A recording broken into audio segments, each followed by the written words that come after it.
చాలా హస్బెండ్స్ కి ఒక భయం ఉంటుంది, ఒకవేళ మీ వైఫ్ మీతో ఉంటుంది అండ్ ఆమె సుసైడ్ చేసుకుంటే, అలాంటప్పుడు మీ పైన abetment to suicide case section 108 of BNS dowry death under section 2 of dowry prohibition act 1961 తో 10 years దాకా జైలు శిక్ష లేదంటే లైఫ్ ఇంప్రిజన్మెంట్ పడే సిచ్యువేషన్స్ కూడా క్రియేట్ అవ్వచ్చు. ఈ రీల్ చాలా ఇంపార్టెంట్ కాబట్టి ఇప్పుడే సేవ్ చేసుకోండి. పెళ్లి అనేది మీ ఫండమెంటల్ రైట్. మీకు నచ్చిన పర్సన్ ని చూస్ చేసుకునే ఫండమెంటల్ రైట్ మీకుంది. మ్యారీడ్ లైఫ్ పీస్ఫుల్ అండ్ హ్యాపీగా లీడ్ చేయకపోతే డైవోర్స్ తీసుకునే ప్రొవిజన్ కూడా చట్టంలో ఉంది. ఒకవేళ మీరు మీ భార్యతో సపరేట్ గా ఉంటున్నారు అండ్ డివోర్స్ కేస్ ఫైల్ చేశారు, జస్ట్ మీరు డివోర్స్ కేస్ ఫైల్ చేసినంత మాత్రాన మీ వైఫ్ సుసైడ్ చేసుకుంటే అది అబిట్మెంట్ టు సుసైడ్ అవ్వదు.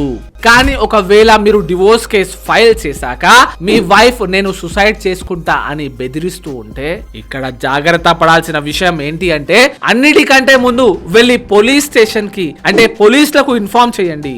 కోర్టులో కూడా ఈ విషయం తెలపవచ్చు. కాబట్టి ఎలాంటి సిచ్యువేషన్స్ లో అయినా మీ వైఫ్ ఇలాంటి పని ఏదైనా చేస్తే కోర్టులో మీరు ఈ డాక్యుమెంటేషన్ ప్రూఫ్ చేయగలుగుతారు. కేవలం మీ లీగల్ యాక్షన్ తీసుకుంటే ఆమె సుసైడ్ చేసుకోవడానికి రెచ్చగొట్టినట్టు కాదు కదా. లా తెలుసుకోండి, మీకు మీరే లాయర్ అవ్వండి. ఇలాంటి ఇంకా లీగల్ విషయాల కోసం మీ లీగల్ గురును ఫాలో చేయండి. Thank you.